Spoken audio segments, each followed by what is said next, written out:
Inilah Injil Yesus Kristus menurut surat kepada orang Ibrani pasal 1. Allah berfirman dengan perantaraan anaknya.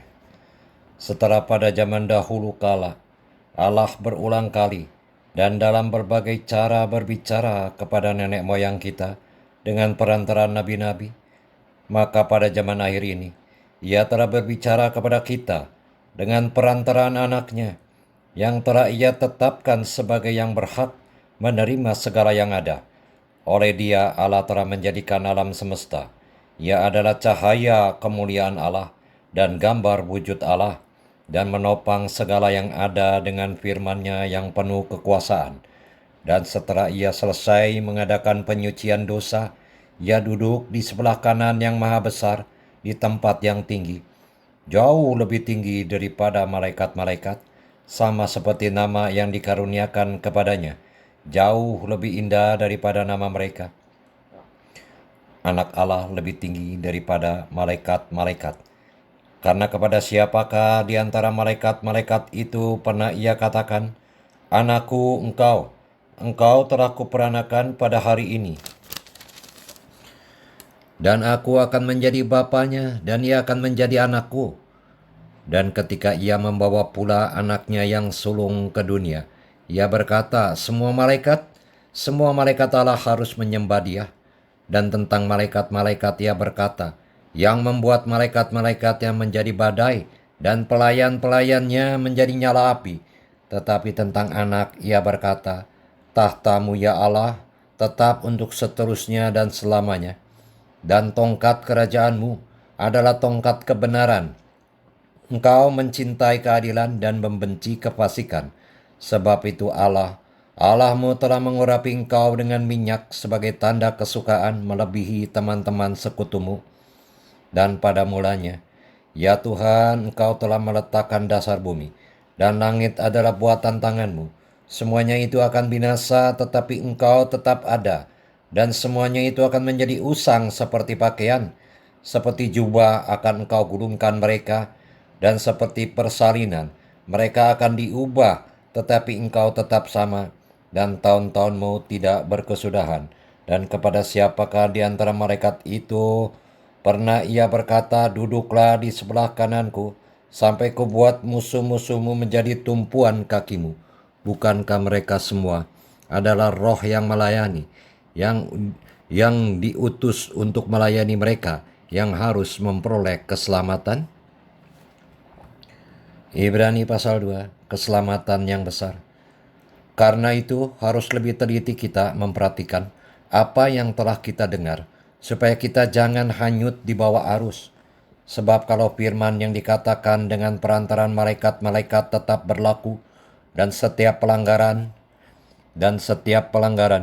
dan ketidaktaatan mendapat balasan yang setimpal, bagaimanakah kita akan luput jikalau kita menyia-nyiakan keselamatan yang sebesar itu, yang mula-mula diberitakan oleh Tuhan dan oleh mereka yang telah mendengarnya kepada kita dengan cara yang dapat dipercayai, sedangkan Allah meneguhkan kesaksian mereka oleh tanda-tanda dan mujizat-mujizat, dan oleh berbagai-bagai pernyataan kekuasaan dan karunia Roh Kudus yang dibagi-bagikannya menurut kehendaknya.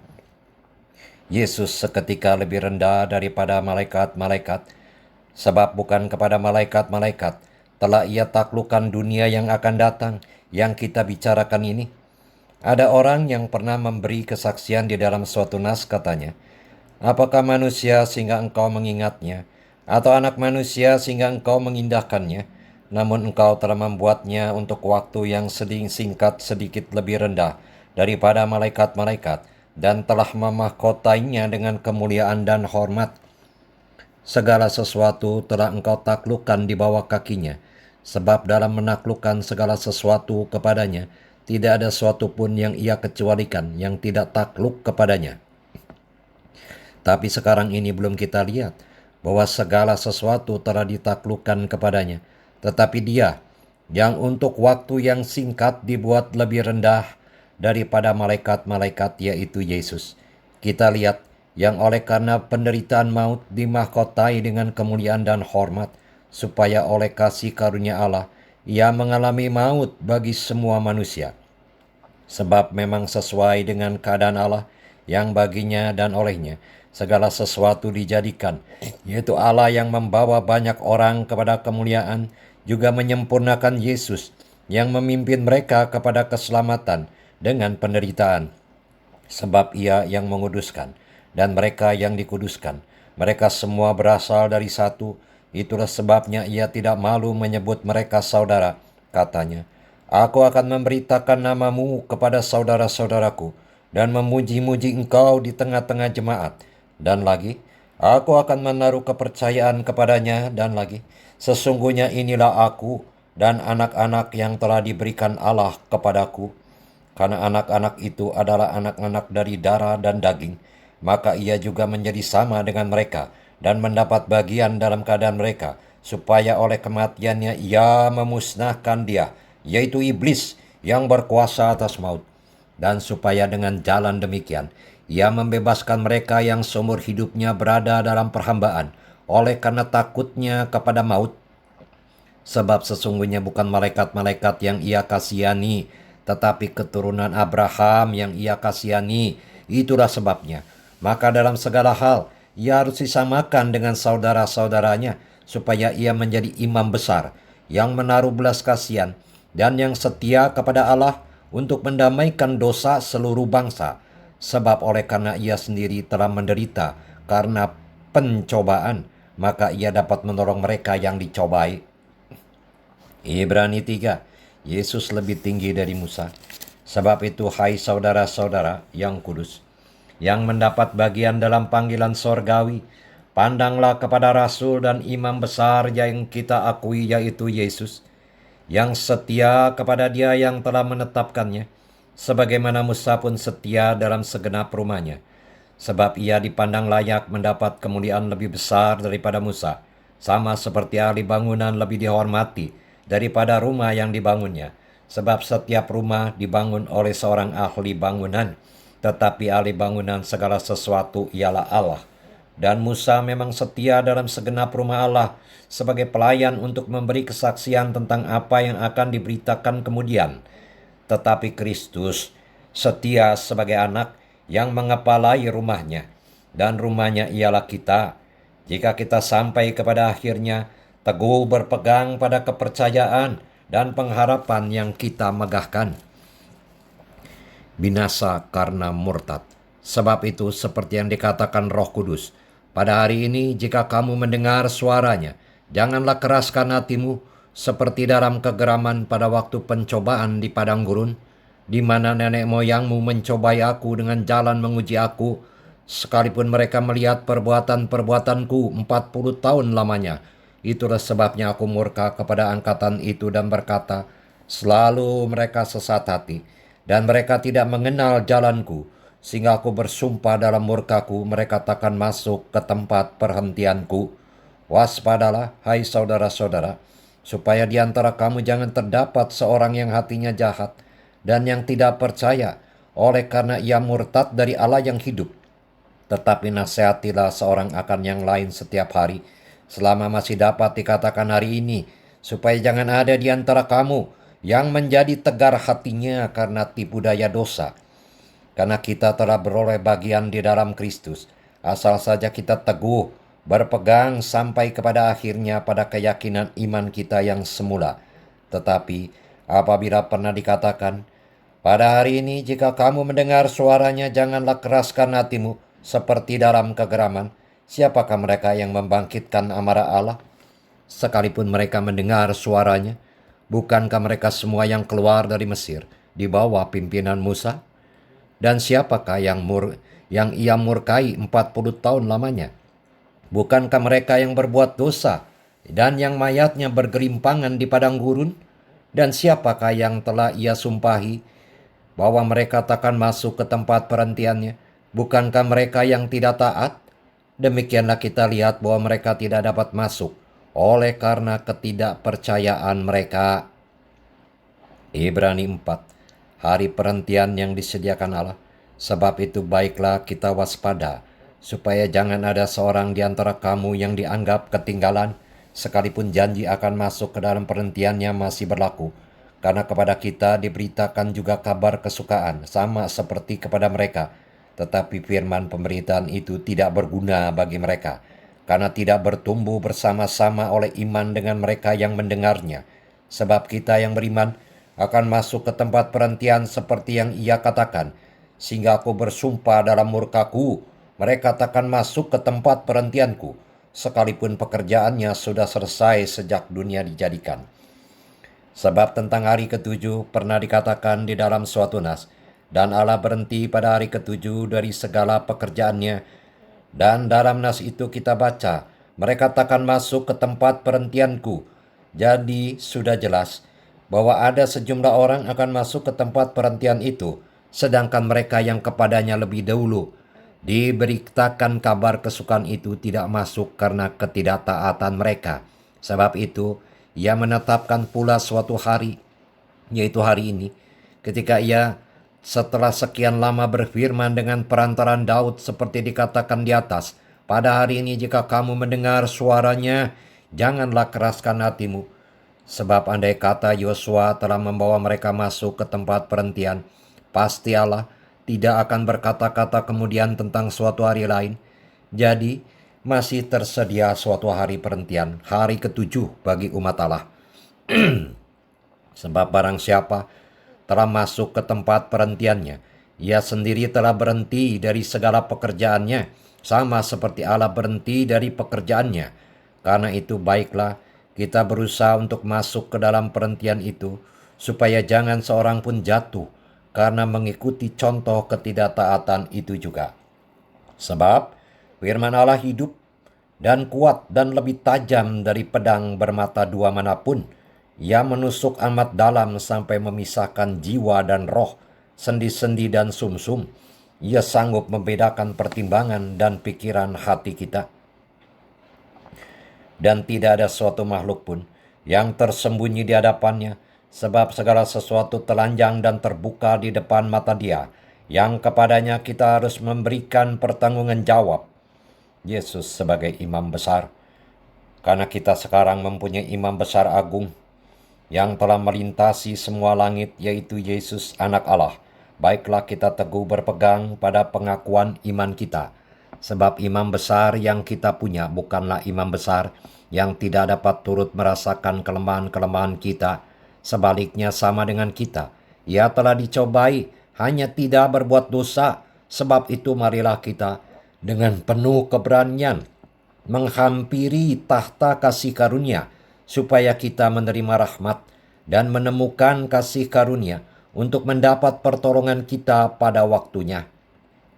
Ibrani 5. Sebab setiap imam besar yang dipilih dari antara manusia ditetapkan bagi manusia dalam hubungan mereka dengan Allah, supaya ia mempersembahkan persembahan dan korban karena dosa. Ia harus dapat mengerti orang-orang yang jahil dan orang-orang yang sesat, karena ia sendiri penuh dengan kelemahan, yang mengharuskannya untuk mempersembahkan korban karena dosa, bukan saja bagi umat tetapi juga bagi dirinya sendiri. Dan tidak seorang pun yang mengambil kehormatan itu bagi dirinya sendiri, tetapi dipanggil untuk itu oleh Allah, seperti yang telah terjadi dengan Harun. Demikian pula Kristus tidak memuliakan dirinya sendiri dengan menjadi imam besar, tetapi dimuliakan oleh Dia yang berfirman kepadanya, "Anakku engkau telah kuperanakan pada hari ini," sebagaimana firman-Nya dalam suatu nas lain, "Engkau adalah imam untuk selama-lamanya menurut peraturan Melkisedek." Dalam hidupnya sebagai manusia, ia telah mempersembahkan doa dan permohonan dengan ratap tangis dan keluhan kepada Dia yang sanggup menyelamatkannya dari maut, dan karena kesalehannya ia telah didengarkan. Dan sekalipun ia adalah anak, ia telah belajar menjadi taat dari apa yang telah dideritanya, dan sesudah ia mencapai kesempurnaannya, ia menjadi pokok keselamatan yang abadi bagi semua orang yang taat kepadanya. Dan ia dipanggil menjadi imam besar oleh Allah menurut peraturan Melkisedek.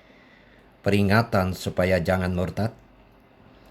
Tentang hal itu banyak yang harus kami katakan, tetapi yang sukar untuk dijelaskan, karena kamu telah lamban dalam hal mendengarkan. Sebab sekalipun kamu ditinjau dari sudut waktu, sudah seharusnya menjadi pengajar, kamu masih perlu lagi diajarkan asas-asas pokok dari pernyataan Allah, dan kamu masih memerlukan susu, bukan makanan keras. Sebab barang siapa masih memerlukan susu, ia tidak memahami ajaran tentang kebenaran, sebab ia adalah anak kecil. Tetapi makanan keras adalah untuk orang-orang dewasa yang karena mempunyai panca indera yang terlatih untuk membedakan yang baik daripada yang jahat. Ibrani 6. Sebab itu, marilah kita tinggalkan asas-asas pertama dari ajaran tentang Kristus dan beralih kepada perkembangannya yang penuh. Janganlah kita meletakkan lagi dasar pertobatan dari perbuatan-perbuatan yang sia-sia dan dasar kepercayaan kepada Allah, yaitu ajaran tentang pelbagai pembaptisan, penumpangan tangan, kebangkitan orang-orang mati, dan hukuman kekal. Dan itulah yang akan kita perbuat jika Allah mengizinkannya.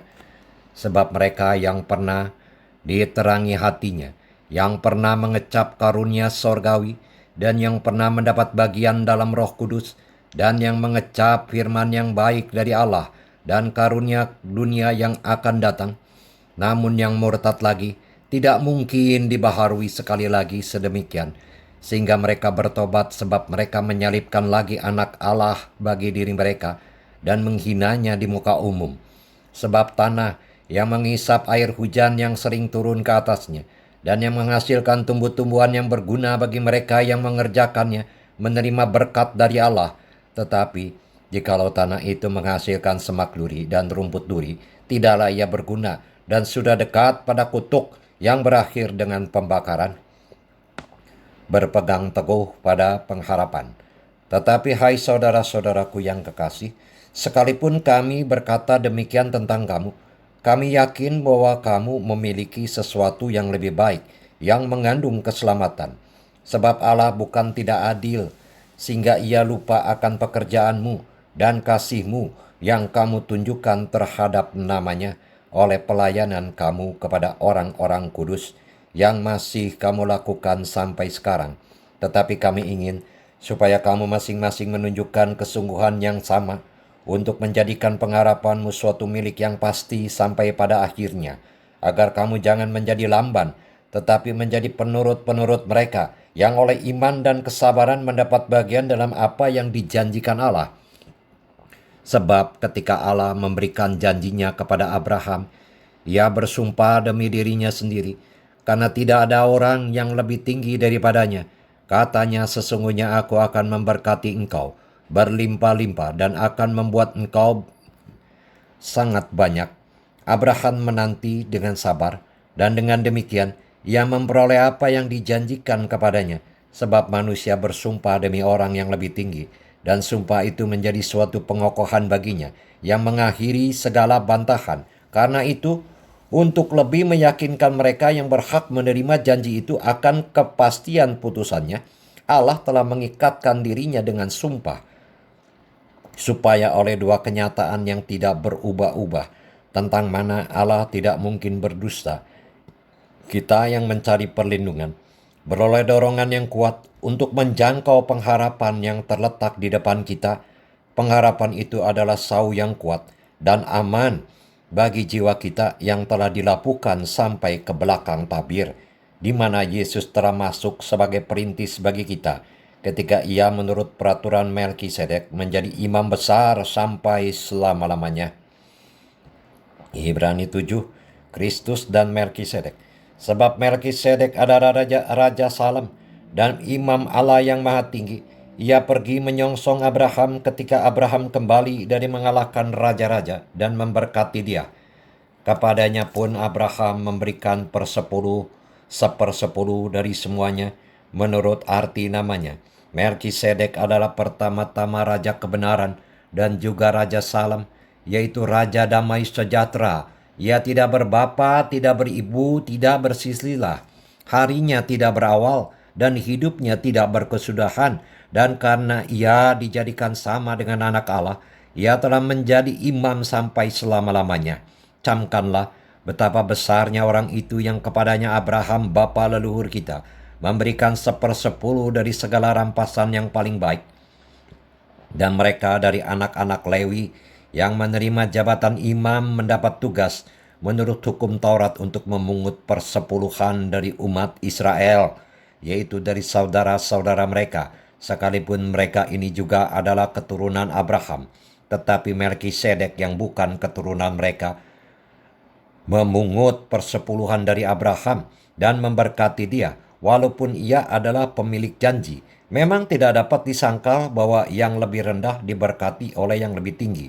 Dan di sini manusia-manusia fana menerima persepuluhan. Dan di sana ia yang tentang dia diberi kesaksian bahwa ia hidup, maka dapatlah dikatakan bahwa dengan perantaran Abraham dipungut juga persepuluhan dari Lewi yang berhak menerima persepuluhan, sebab ia masih berada dalam tubuh bapa leluhurnya ketika Melkisedek menyongsong bapa leluhurnya itu. Kristus adalah imam yang lebih tinggi daripada Harun. Karena itu, andai kata oleh imamat Lewi telah tercapai kesempurnaan, sebab karena imamat itu umat Israel telah menerima Taurat, apakah sebabnya masih perlu seorang lain ditetapkan menjadi imam besar menurut peraturan Melkisedek, dan yang tentang dia tidak dikatakan menurut peraturan Harun?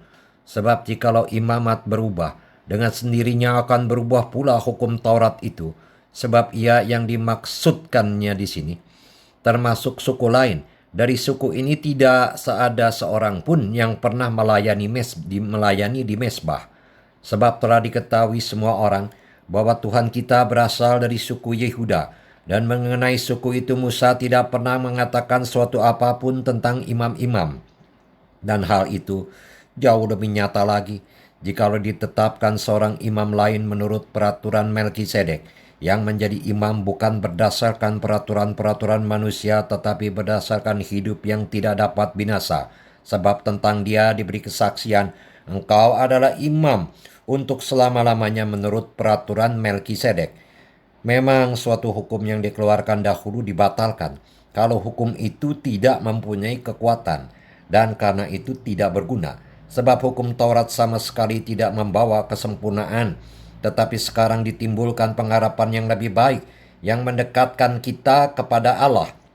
Dan sama seperti hal ini tidak terjadi tanpa sumpah. Memang mereka telah menjadi imam tanpa sumpah, tetapi ia dengan sumpah diucapkan oleh dia yang berfirman kepadanya, Tuhan telah bersumpah dan ia tidak akan menyesal.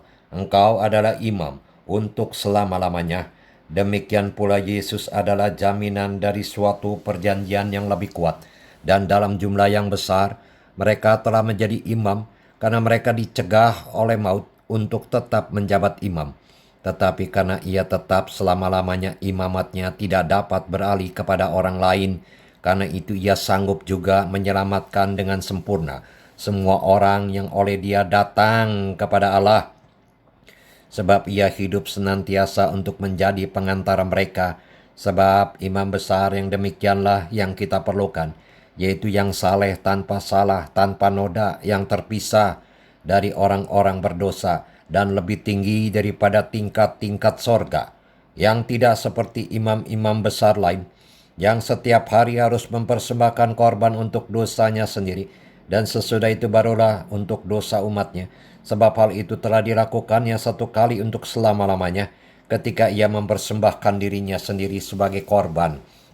Sebab hukum Taurat menetapkan orang-orang yang diliputi kelemahan menjadi imam besar. Tetapi sumpah yang diucapkan kemudian daripada hukum Taurat menetapkan anak yang telah menjadi sempurna sampai selama-lamanya. Ibrani 8, imam besar perjanjian baru. Inti segala yang kita bicarakan itu ialah kita mempunyai imam besar yang demikian, yang duduk di sebelah kanan tahta yang maha besar di sorga, dan yang melayani ibadah di tempat kudus, yaitu di dalam kemah sejati yang didirikan oleh Tuhan dan bukan oleh manusia. Sebab setiap imam besar ditetapkan untuk mempersembahkan korban dan persembahan, dan karena itu Yesus perlu mempunyai sesuatu untuk dipersembahkan. Sekiranya ia di bumi ini, ia sama sekali tidak akan menjadi imam, karena di sini telah ada orang-orang yang mempersembahkan persembahan menurut hukum Taurat. Pelayanan mereka adalah gambaran dan bayangan dari apa yang ada di sorga, sama seperti yang diberitahukan kepada Musa ketika ia hendak mendirikan kemah. Ingatlah, demikian firman-Nya, bahwa engkau membuat semuanya itu menurut contoh yang telah ditunjukkan kepadamu di atas gunung itu. Tetapi sekarang ia telah mendapat suatu pelayanan yang jauh lebih agung, karena ia menjadi pengantara dari perjanjian yang lebih mulia, yang didasarkan atas janji yang lebih tinggi. Sebab sekiranya perjanjian yang pertama itu tidak bercacat, tidak akan dicari lagi tempat untuk yang kedua. Sebab ia menegur mereka ketika ia berkata, sesungguhnya akan datang waktunya, demikianlah firman Tuhan, aku akan mengadakan perjanjian baru dengan kaum Israel dan dengan kaum Yehuda, bukan seperti perjanjian yang telah kuadakan dengan nenek moyang mereka pada waktu aku memegang tangan mereka untuk membawa mereka keluar dari tanah Mesir, sebab mereka tidak setia kepada perjanjianku, dan aku menolak mereka, demikian firman Tuhan. Maka inilah perjanjian yang kuadakan dengan kaum Israel sesudah waktu itu. Demikianlah firman Tuhan. Aku akan menaruh hukumku dalam akal budi mereka, dan menuliskannya dalam hati mereka. Maka aku akan menjadi Allah mereka, dan mereka akan menjadi umatku, dan mereka tidak akan mengajar lagi sesama warganya atau sesama saudaranya dengan mengatakan kenalah Tuhan, sebab mereka semua besar kecil akan mengenal aku, sebab aku akan menaruh belas kasihan terhadap kesalahan mereka dan tidak lagi mengingat dosa-dosa mereka. Oleh karena ia berkata tentang perjanjian yang baru, ia menyatakan yang pertama menjadi perjanjian yang telah menjadi tua, dan apa yang telah menjadi tua dan usang lebih dekat kepada kemusnahannya. Ibrani 9, tempat kudus di bumi dan di sorga. Memang perjanjian yang pertama juga mempunyai peraturan-peraturan untuk ibadah dan untuk tempat kudus buatan tangan manusia. Sebab ada dipersiapkan suatu kemah, itu bagian yang paling depan, dan di situ terdapat kaki dian dan meja dengan roti sajian. Bagian ini disebut tempat yang kudus. Di belakang tirai yang kedua terdapat suatu kemah lagi yang disebut tempat yang maha kudus. Di situ terdapat mezbah pembakaran ukupan dari emas dan tabut perjanjian, dan seluruhnya disalut dengan emas. Di dalam tabut perjanjian itu tersimpan buli-buli emas berisi mana, tongkat Harun yang pernah bertunas, dan loh-loh batu yang bertuliskan perjanjian. Dan di atasnya kedua kerup kemuliaan yang menaungi tutup pendamaian. Tetapi hal ini tidak dapat kita bicarakan sekarang secara terperinci. Demikianlah caranya tempat yang kudus itu diatur. Maka imam-imam senantiasa masuk ke dalam kemah yang paling depan itu untuk melakukan ibadah mereka. Tetapi ke dalam kemah yang kedua hanya imam besar saja yang masuk sekali setahun, dan harus dengan darah yang ia persembahkan karena dirinya sendiri dan karena pelanggaran-pelanggaran yang dibuat oleh umatnya dengan tidak sadar. Dengan ini, Roh Kudus menyatakan bahwa jalan ke tempat kudus itu belum dibuka selama kemah yang pertama itu masih ada. Itu adalah kiasan masa sekarang. Sesuai dengan itu dipersembahkan korban dan persembahan yang tidak dapat menyempurnakan mereka yang mempersembahkannya menurut hati nurani mereka. Karena semuanya itu di samping makanan, minuman, dan berbagai macam pembasuhan hanyalah peraturan-peraturan untuk hidup insani yang hanya berlaku sampai tibanya waktu pembaharuan. Kristus adalah pengantara dari perjanjian yang baru. Tetapi Kristus telah datang sebagai imam besar untuk hal-hal yang baik yang akan datang. Ia telah melintasi kemah yang lebih besar dan yang lebih sempurna, yang bukan dibuat oleh tangan manusia, artinya yang tidak termasuk ciptaan ini. Dan ia telah masuk satu kali untuk selama-lamanya ke dalam tempat yang kudus, bukan dengan membawa darah domba jantan dan darah anak lembu, tetapi dengan membawa darahnya sendiri.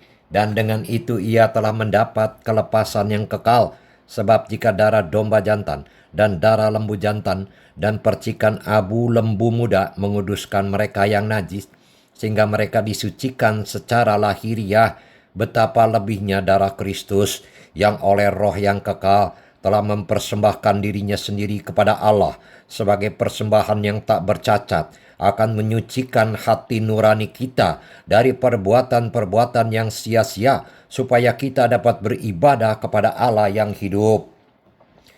Karena itu ia adalah pengantara dari suatu perjanjian baru, supaya mereka yang telah terpanggil dapat menerima bagian kekal yang dijanjikan, sebab ia telah mati untuk menebus pelanggaran-pelanggaran yang telah dilakukan selama perjanjian yang pertama. Sebab di mana ada wasiat, di situ harus diberitahukan tentang kematian pembuat wasiat itu. Karena suatu wasiat barulah sah kalau pembuat wasiat itu telah mati, sebab ia tidak berlaku selama pembuat wasiat itu masih hidup.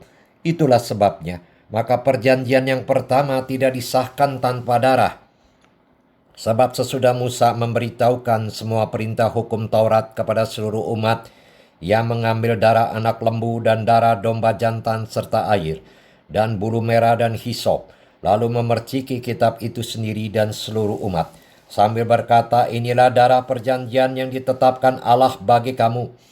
Dan juga kemah dan semua alat untuk ibadah dipercikinya secara demikian dengan darah, dan hampir segala sesuatu disucikan menurut hukum Taurat dengan darah, dan tanpa penumpahan darah tidak ada pengampunan.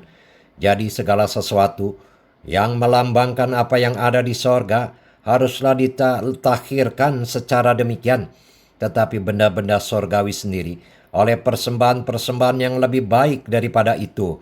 Sebab Kristus bukan masuk ke dalam tempat kudus buatan tangan manusia yang hanya merupakan gambaran saja dari yang sebenarnya, tetapi ke dalam sorga sendiri untuk menghadap hadirat Allah guna kepentingan kita.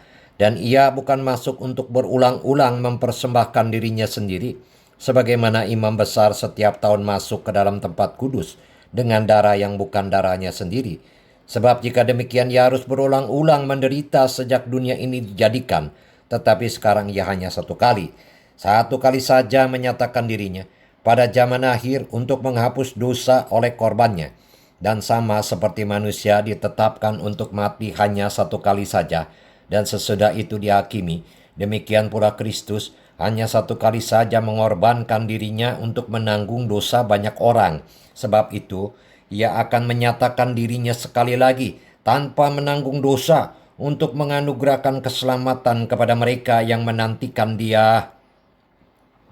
Ibrani 10, persembahan yang sempurna. Di dalam hukum Taurat hanya terdapat bayangan saja dari keselamatan yang akan datang, dan bukan hakikat dari keselamatan itu sendiri. Karena itu dengan korban yang sama yang setiap tahun terus-menerus dipersembahkan, hukum Taurat tidak mungkin menyempurnakan mereka yang datang mengambil bagian di dalamnya.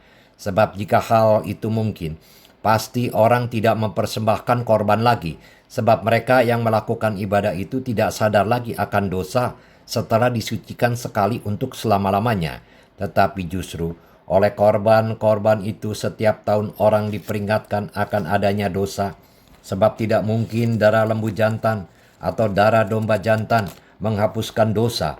Karena itu, ketika ia masuk ke dunia, ia berkata, korban dan persembahan tidak engkau kendaki, tetapi engkau telah menyediakan tubuh bagiku. Kepada korban bakaran dan korban penghapus dosa engkau tidak berkenan. Lalu aku berkata, sungguh, aku datang dalam gulungan kitab, ada tertulis tentang aku untuk melakukan kehendak-Mu, ya Allahku.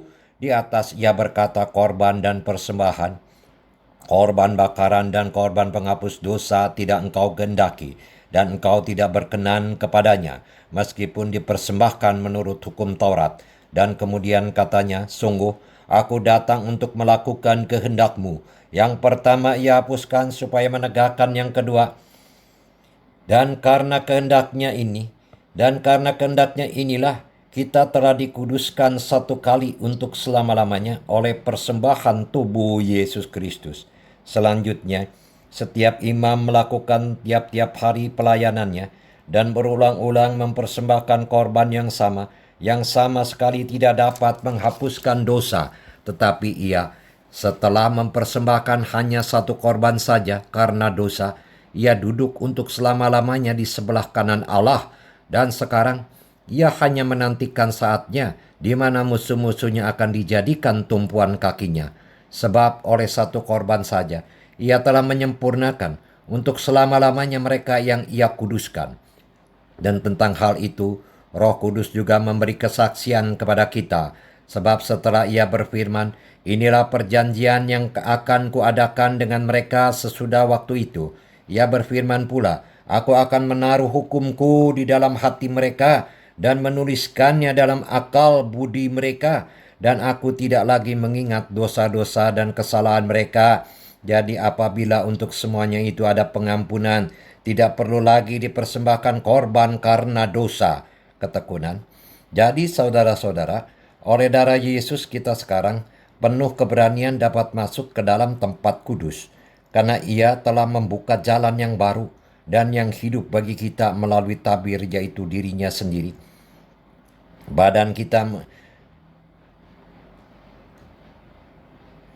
kita mempunyai seorang imam besar sebagai kepala rumah Allah.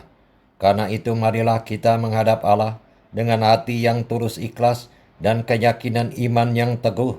Oleh karena hati kita telah dibersihkan dari hati nurani yang jahat dan tubuh kita telah dibasuh dengan air yang murni. Marilah kita teguh berpegang pada pengakuan tentang pengharapan kita, sebab ia yang menjanjikannya setia. Dan marilah kita saling memperhatikan supaya kita saling mendorong dalam kasih dan dalam pekerjaan baik. Janganlah kita menjauhkan diri dari pertemuan-pertemuan ibadah kita seperti yang dibiasakan oleh beberapa orang, tetapi marilah kita saling menasihati dan semakin giat melakukannya menjelang hari Tuhan yang mendekat. Sebab jika kita sengaja berbuat dosa sesudah memperoleh pengetahuan tentang kebenaran, maka tidak ada lagi korban untuk menghapus dosa itu. Tetapi yang ada ialah kematian yang mengerikan akan penghakiman dan api yang dahsyat yang akan menghanguskan semua orang durhaka. Jika ada orang yang menolak hukum Musa, ia dihukum mati tanpa belas kasihan atas keterangan 2 atau 3 orang saksi. Betapa lebih beratnya hukuman yang harus dijatuhkan atas dia, yang menginjak-injak anak Allah, yang menganggap najis darah perjanjian yang menguduskannya, dan yang menghina roh kasih karunia. Sebab kita mengenal dia yang berkata, pembalasan adalah hakku, akulah yang akan menuntut pembalasan, dan lagi Tuhan akan menghakimi umatnya. Ngeri benar kalau jatuh ke dalam tangan Allah yang hidup. Ingatlah akan masa yang lalu sesudah kamu menerima terang, kamu banyak menderita. Oleh karena kamu bertahan dalam perjuangan yang berat, baik waktu kamu dijadikan tontonan oleh cercaan dan penderitaan, maupun waktu kamu mengambil bagian dalam penderitaan mereka yang diperlakukan sedemikian. Memang kamu telah turut mengambil bagian dalam penderitaan orang-orang hukuman, dan ketika harta kamu dirampas, kamu menerima hal itu dengan sukacita, sebab kamu tahu bahwa kamu memiliki harta yang lebih baik dan yang lebih menetap sifatnya. Sebab itu janganlah kamu melepaskan kepercayaanmu, karena besar upah yang menantinya, sebab kamu memerlukan ketekunan, supaya sesudah kamu melakukan kehendak Allah, kamu memperoleh apa yang dijanjikan itu. Sebab sedikit, bahkan sangat sedikit waktu lagi, dan ia yang akan datang sudah akan ada tanpa menangguhkan kedatangannya. Tetapi orangku yang benar akan hidup oleh iman. Dan apabila ia mengundurkan diri, maka aku tidak berkenan kepadanya. Tetapi kita bukanlah orang-orang yang mengundurkan diri dan binasa, tetapi orang-orang yang percaya dan yang beroleh hidup. Ibrani 11, saksi-saksi iman. Iman adalah dasar dari segala sesuatu yang kita harapkan dan bukti dari segala sesuatu yang tidak kita lihat. Sebab oleh imanlah telah diberikan kesaksian kepada nenek moyang kita. Karena iman kita mengerti bahwa alam semesta telah dijadikan oleh firman Allah, sehingga apa yang kita lihat telah terjadi dari apa yang tidak dapat kita lihat. Karena iman Habel telah mempersembahkan kepada Allah korban yang lebih baik daripada korban Kain. Dengan jalan itu, ia memperoleh kesaksian kepadanya bahwa ia benar karena Allah berkenan akan persembahannya itu. Dan karena iman ia masih berbicara sesudah ia mati. Karena iman Henok terangkat supaya ia tidak mengalami kematian. Dan ia tidak ditemukan karena Allah telah mengangkatnya. Sebab sebelum ia terangkat, ia memperoleh kesaksian bahwa ia berkenan kepada Allah. Tetapi tanpa iman tidak mungkin orang berkenan kepada Allah. Sebab barang siapa berpaling kepada Allah, ia harus percaya bahwa Allah ada dan bahwa Allah memberi upah kepada orang yang sungguh-sungguh mencari Dia. Karena iman, maka Nuh dengan petunjuk Allah tentang sesuatu yang belum kelihatan, dengan taat mempersiapkan bahtera untuk menyelamatkan keluarganya, dan karena iman itu, ia menghukum dunia, dan ia ditentukan untuk menerima kebenaran sesuai dengan imannya. Karena iman, Abraham taat ketika ia dipanggil untuk berangkat ke negeri yang akan diterimanya menjadi milik pusakanya. Lalu ia berangkat dengan tidak mengetahui tempat yang ia tujui. Karena iman, ia diam di tanah yang dijanjikan itu seolah-olah di suatu tanah asing. Dan di situ ia tinggal di kemah dengan Ishak dan Yakub, yang turut menjadi ahli waris janji yang satu itu. Sebab ia menanti-nantikan kota yang mempunyai dasar, yang direncanakan dan dibangun oleh Allah. Karena iman, ia juga dan Sarah beroleh kekuatan untuk menurunkan anak cucu, walaupun usianya sudah lewat, karena ia menganggap Dia yang memberikan janji itu setia. Itulah sebabnya, maka dari satu orang, malahan orang yang telah mati pucuk, terpancar keturunan besar seperti bintang di langit, dan seperti pasir di tepi laut, yang tidak terhitung banyaknya. Dalam iman, mereka semua ini telah mati sebagai orang yang tidak memperoleh apa yang dijanjikan itu, tetapi yang hanya dari jauh melihatnya dan melambai-lambai kepadanya, dan yang mengakui bahwa mereka adalah orang asing dan pendatang di bumi ini. Sebab mereka yang berkata demikian menyatakan bahwa mereka dengan rindu mencari suatu tanah air. Dan kalau sekiranya dalam hal itu mereka ingat akan tanah asal yang telah mereka tinggalkan, maka mereka cukup mempunyai kesempatan untuk pulang ke situ. Tapi sekarang mereka merindukan tanah air yang lebih baik, yaitu satu tanah air sorgawi. Sebab itu Allah tidak malu disebut Allah mereka, karena ia telah mempersiapkan sebuah kota bagi mereka. Karena iman, maka Abraham tatkala ia dicobai mempersembahkan Ishak, ia yang telah menerima janji itu rela mempersembahkan anaknya yang tunggal, walaupun kepadanya telah dikatakan keturunan yang berasal dari Ishaklah yang akan disebut keturunanmu. Karena ia berpikir bahwa Allah berkuasa membangkitkan orang-orang sekalipun dari antara orang mati. Dan dari sana ia seakan-akan telah menerimanya kembali.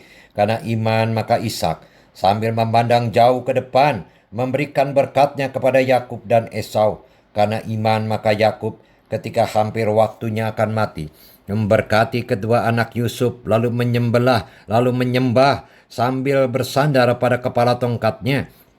Karena iman, maka Yusuf menjelang matinya memberitakan tentang keluarnya orang-orang Israel dan memberi pesan tentang tulang belulangnya. Karena iman, maka Musa setelah ia lahir disembunyikan selama 3 bulan oleh orang tuanya, karena mereka melihat bahwa anak itu elok rupanya, dan mereka tidak takut akan perintah raja. Karena iman, maka Musa setelah dewasa menolak disebut anak putri Firaun, karena ia lebih suka menderita sengsara dengan umat Allah daripada untuk sementara menikmati kesenangan dari dosa. Ia menganggap penghinaan karena Kristus sebagai kekayaan yang lebih besar daripada semua harta Mesir, sebab pandangannya ia arahkan kepada upah.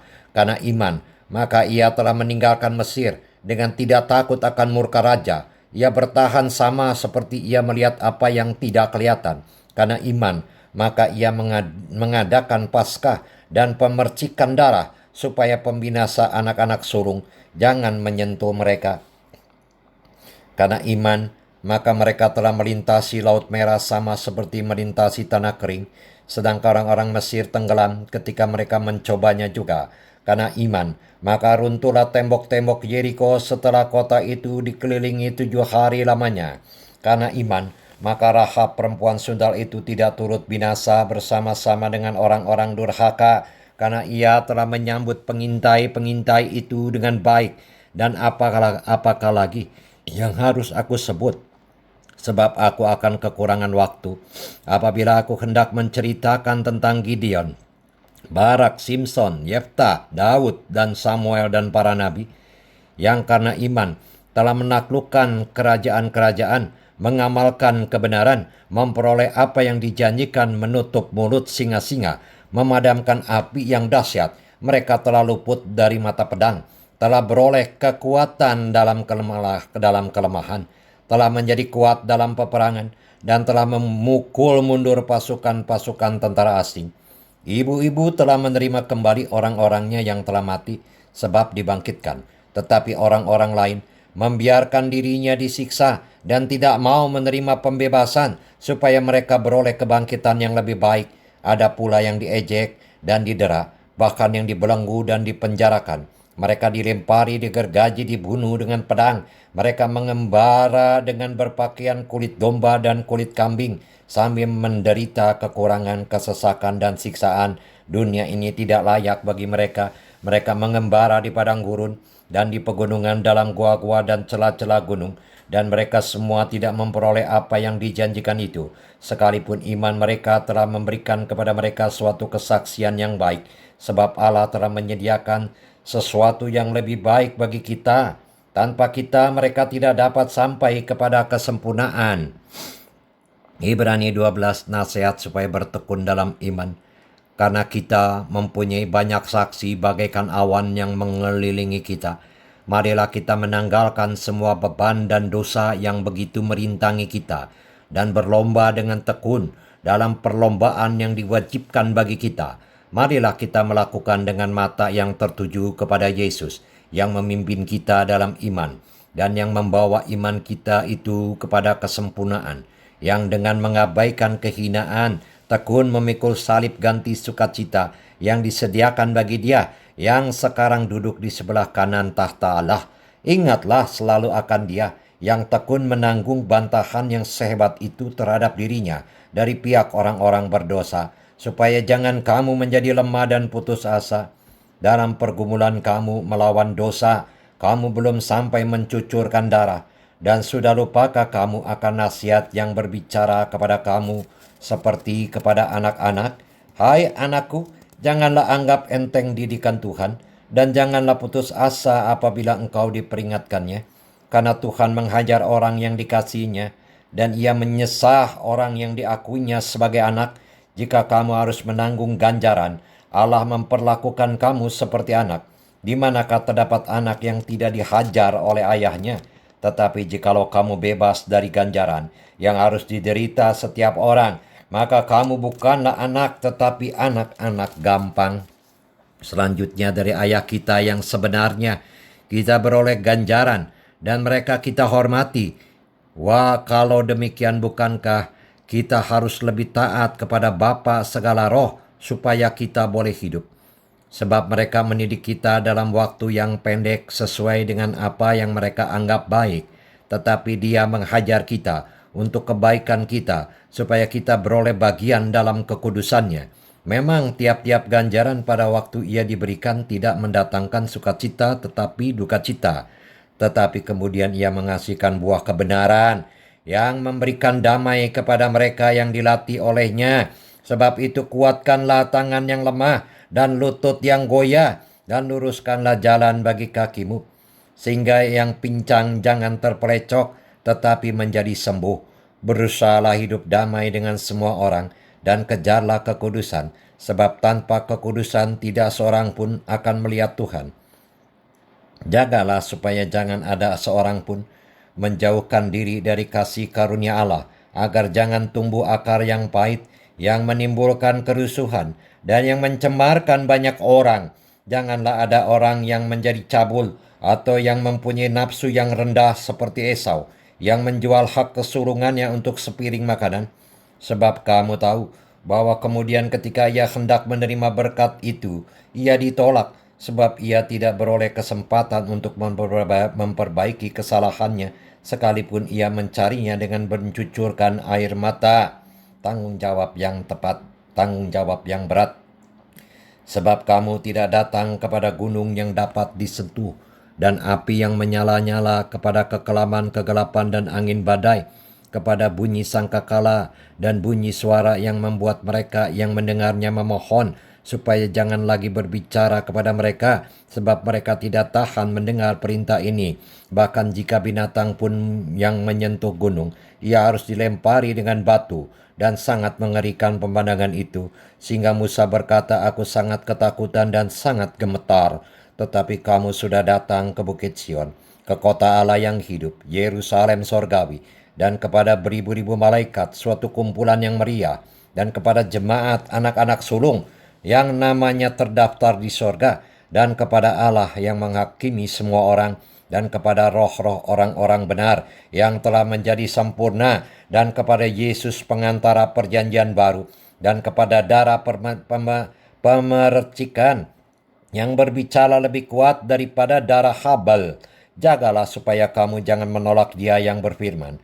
Sebab jikalau mereka yang menolak Dia yang menyampaikan firman Allah di bumi tidak luput, apalagi kita, jika kita berpaling dari Dia yang berbicara dari sorga. Waktu itu suaranya menggoncangkan bumi, tetapi sekarang Ia memberikan janji, satu kali lagi aku akan menggoncangkan, bukan hanya bumi saja melainkan langit juga. Ungkapan satu kali lagi menunjuk kepada perubahan pada apa yang dapat digoncangkan, karena Ia dijadikan supaya tinggal tetap apa yang tidak tergoncangkan. Jadi, karena kita menerima kerajaan yang tidak tergoncangkan, marilah kita mengucap syukur dan beribadah kepada Allah menurut cara yang berkenan kepadanya dengan hormat dan takut. Sebab Allah kita adalah api yang menghanguskan. Ibrani 13, nasihat dan doa selamat. Peliharalah kasih persaudaraan.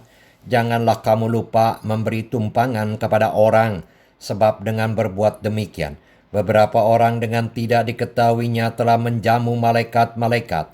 Ingatlah akan orang-orang hukuman, karena kamu sendiri juga adalah orang-orang hukuman.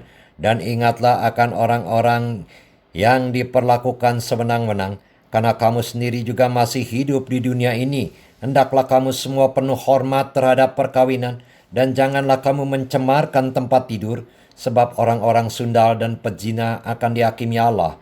Janganlah kamu menjadi hamba uang, dan cukupkanlah dirimu dengan apa yang ada padamu, karena Allah telah berfirman, "Aku sekali-kali tidak akan membiarkan engkau, dan aku sekali-kali tidak akan meninggalkan engkau." Sebab itu dengan yakin kita dapat berkata, "Tuhan adalah penolongku, aku tidak akan takut. Apakah yang dapat dilakukan manusia terhadap aku?"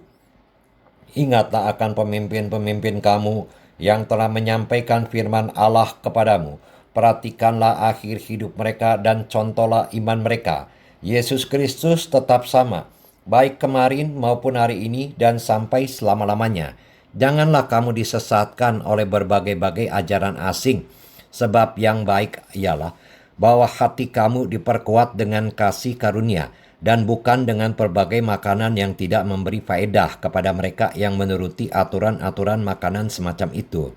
Kita mempunyai suatu mesbah, dan orang-orang yang melayani kemah tidak boleh makan dari apa yang di dalamnya, karena tubuh binatang-binatang yang darahnya dibawa masuk ke tempat kudus oleh imam besar sebagai korban penghapus dosa dibakar di luar perkemahan. Itu jugalah sebabnya Yesus telah menderita di luar pintu gerbang untuk menguduskan umatnya dengan darahnya sendiri. Karena itu, marilah kita pergi kepadanya di luar perkemahan dan menanggung kehinaannya, sebab di sini kita tidak mempunyai tempat tinggal yang tetap. Kita mencari kota yang akan datang. Sebab itu marilah kita oleh Dia senantiasa mempersembahkan korban syukur kepada Allah, yaitu ucapan bibir yang memuliakan namanya. Dan janganlah kamu lupa berbuat baik dan memberi bantuan, sebab korban-korban yang demikianlah yang berkenan kepada Allah. Taatilah pemimpin-pemimpinmu dan tunduklah kepada mereka, sebab mereka berjaga-jaga atas jiwamu sebagai orang-orang yang harus bertanggung jawab atasnya. Dengan jalan itu mereka akan melakukannya dengan gembira, bukan dengan keluh kesah, sebab hal itu tidak akan membawa keuntungan bagimu. Berdoalah terus untuk kami, sebab kami yakin bahwa hati nurani kami adalah baik, karena di dalam segala hal kami menginginkan suatu hidup yang baik. Dan secara khusus, aku menasihatkan kamu agar kamu melakukannya supaya aku lebih lekas dikembalikan kepada kamu. Maka Allah damai sejahtera yang oleh darah perjanjian yang kekal telah membawa kembali dari antara orang mati Gembala Agung segala domba, yaitu Yesus Tuhan kita, kiranya memperlengkapi kamu dengan segala yang baik untuk melakukan kehendak-Nya dan mengerjakan di dalam kita apa yang berkenan kepadanya oleh Yesus Kristus. Bagi Dialah kemuliaan sampai selama-lamanya. Dan aku menasihatkan kamu saudara-saudara, supaya kata-kata nasihat ini kamu sambut dengan rela hati, sekalipun pendek saja suratku ini kepada kamu. Ketahuilah bahwa Timotius saudara kita telah berangkat segera sesudah ia datang. Aku akan mengunjungi kamu bersama-sama dengan dia. Sampaikanlah salam kepada semua pemimpin kamu dan semua orang kudus. Terimalah salam dari saudara-saudara di Italia. Kasih karunia menyertai kamu sekalian. Demikianlah Injil Tuhan. Terpujilah Kristus dari selama-lamanya sampai selama-lamanya. Tanamkanlah firman-Mu, Injil-Mu dalam hati, pikiran, dan perasaan kami. Jadikanlah menjadi pedoman hidup kami. Mampukan kami melakukan untuk menjadi pelaku firman-Mu. Haleluya, sempurnakan kami ya Tuhan, agar kami betul-betul memahami, merasakan, mengerti, betul-betul memahami, menghayati hidup di dalam Kristus Yesus. Karena Engkau telah menyediakan kekayaan dan kemuliaan untuk kami di dalam Kristus Yesus. Amin, amin, amin.